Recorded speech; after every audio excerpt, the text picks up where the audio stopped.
Hello, we're packing. I am heading off to my parents' place for the weekend.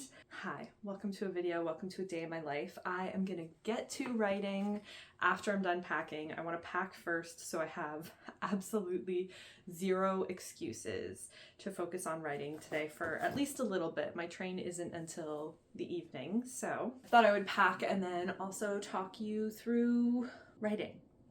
Yes, talk you through writing. What am I writing today? How am I feeling about it? We've got my cappuccino maker heating up. Super jazzed. I think I'm just gonna wear some overalls this weekend. That's really what I'm feeling. We have essentials, toothbrush. I always bring my basic skincare, so really just my favorites, the things that I literally cannot live without. So I have my face wash, I have rose oil cream from The Ordinary. That is my secret weapon. I swear by it. And that's pretty much it. I have some SPF just in case we go outside. And I think that's it. I think that's all I'm gonna bring. That's really scary. Actually, I'm gonna bring one more thing, just a big sweater, just in case. Just a big cozy gray sweater, just in case it's cold. I love this sweater so much. Bare Bookish on Etsy. It's great. Okay, so what am I writing today? Today, if you'd watched my previous writing vlog, I'm not sure when this video is gonna come out. I think this video is actually gonna come out while I am on my trip, which is really exciting. Megan, hope you are adventuring. I hope you are enjoying yourself. I hope you're having a great time. In my previous video, I talked a lot about torture, repeatedly. I said the word torture quite a bit. So that's the scene that I'm writing today, which means that I have to describe pain in certain ways and I have to find creative ways to amp up that emotion. So the last time I sat down to write, which was Wednesday, today is Friday, I just wasn't feeling it. I ended up writing something completely different, but I think I'm ready to tackle it today. I'm feeling good about it. You know what? I'm actually gonna stop now. I'm gonna talk about it at my desk. I'm gonna make some coffee because I'm done packing and I'm just hyper aware that there's clothes hanging behind me, and sometimes I feel like I should be embarrassed, but then I'm also this is how I store my clothes, unfortunately, because my closet's really small. We're just doing our best. We live in a city. This is life. I'll talk to you in 2 seconds.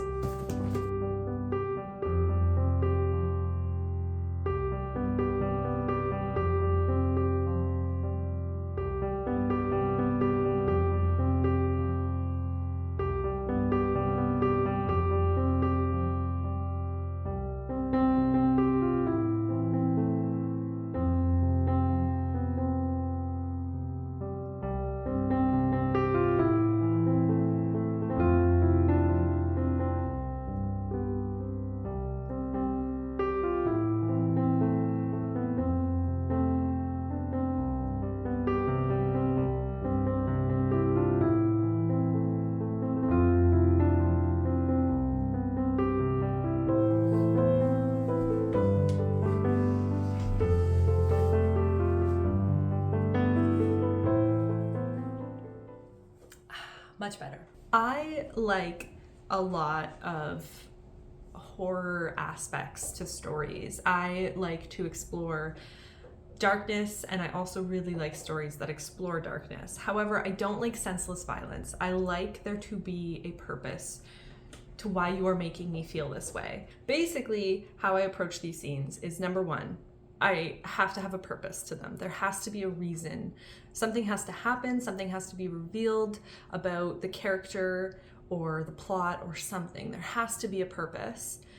Number two, there has to be really good dialogue, which I think is just kind of a given for any story. I think that for me as a reader, one of my favorite ways to discover, one of my favorite ways to figure things out, to be told things is through really sharp dialogue. I think that if your book has really good dialogue, then not the rest will figure itself out, because that's not true, but it's just good. It's just good to have. Look at me being professional writing advice. I just want to be very clear that I never ever want to give writing advice specifically. I don't think that there's a right way to do anything at all.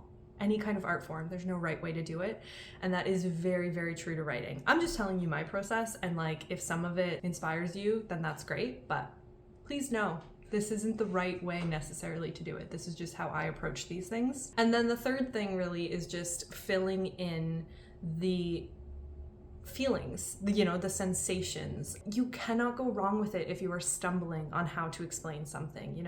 Walking into a room, what does it smell like? What can you taste on your tongue? Like, what can you see? What can you feel? How does the air feel? All of these things, I think, are really, really good ways to describe something happening to a body. And I sometimes like to switch it up and use a sense that you are not expecting. So, when, like, let's say something happens, like you stub your toe. Maybe I talk about what that character sees instead of feels. I think that would be interesting. I don't know if that makes sense, but I just like to switch up the senses and not make it so obvious.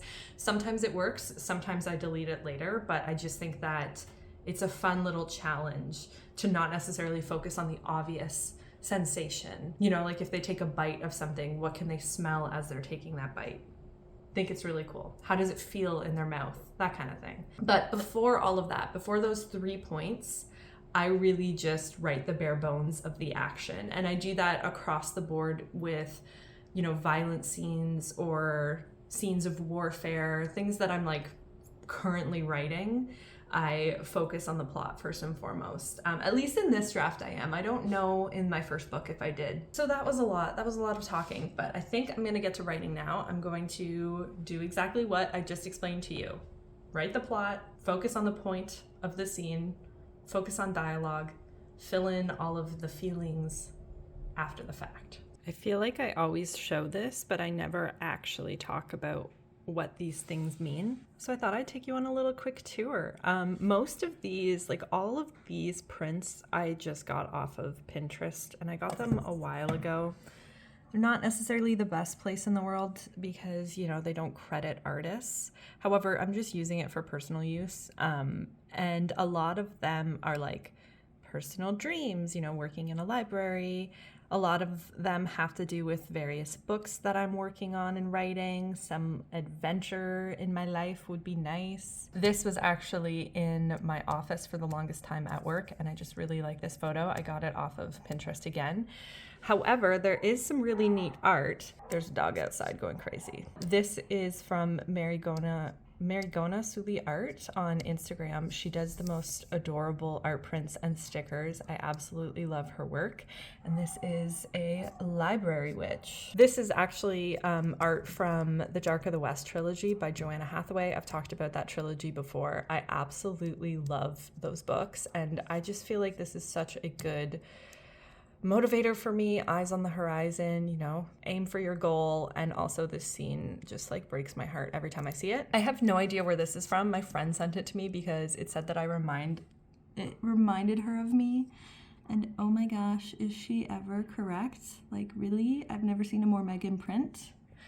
And then this is a card that my husband and I got from our very best friends on our wedding. It's a dragon. I mean, need I say more? But that's like my little tour of what this little mood board means. I don't think I'm gonna change it up. I usually change it up for the season, but I'm really loving it right now.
So we have the bare bones down of the scene. So kind of the point of the scene, what I want to happen, the revelation that is going to happen that we are building to. Also, my character has to end up in a certain place to help her get to the next place. I'm being very vague, but that's what that kind of 500 words is it's just the bare bones of this happens, then this happens, then this happens.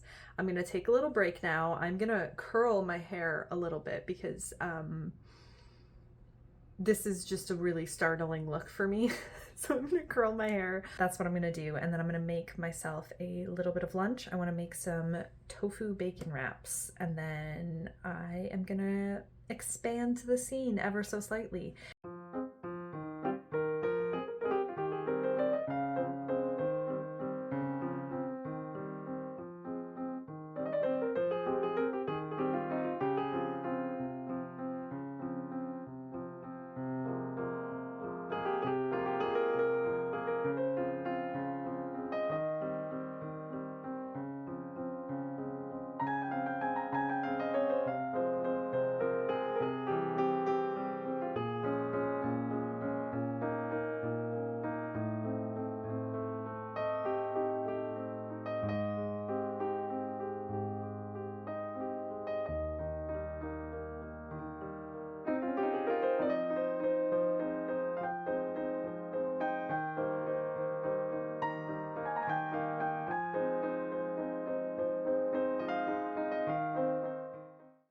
I am done writing, and even though you did see the word count, the final word count, let's not talk about it. Let's talk about the things that went well.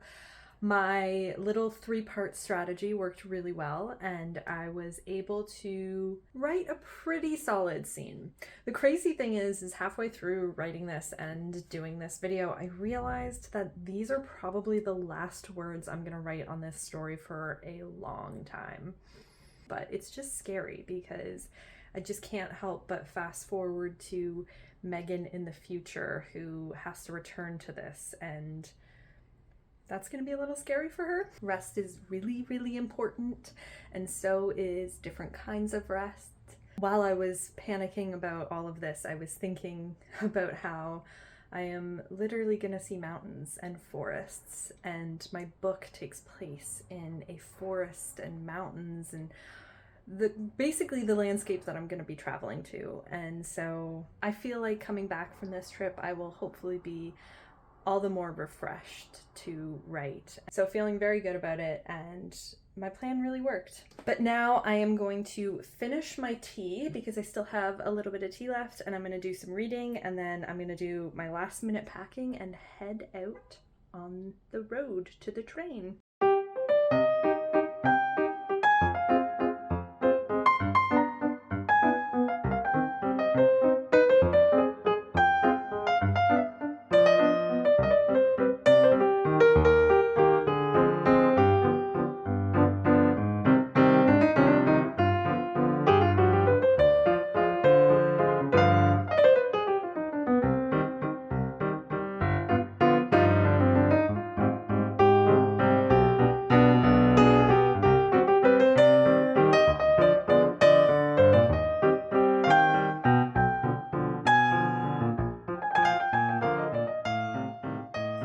Okay, couple of updates. I finished the last 200 pages of The Count of Monte Cristo. Feels so good to be done with that book.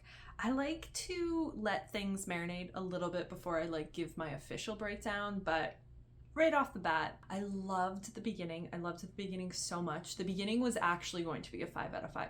It was just so good. But to be honest, I kind of just wanted it to be over towards the end. It was very, very long. I really hate critiquing really long books that way. I think it's so silly to read an over 1,000-page book and be surprised that it dragged on, but it just did. It just frankly did. And I kind of just wanted it to wrap up a little bit, and I hated feeling that way. So I'm done that. I'm so glad that I'm done that. I am going to start another book, and I decided that I would read on my Kobo just in case I don't finish any book before my really big trip, because I really don't want to start a book and then have to either decide to take it with me or leave it behind. I'm gonna lay here for a little bit and just watch the clouds, and then I'm going to change out of these pants into my big kid pants and head out to the train.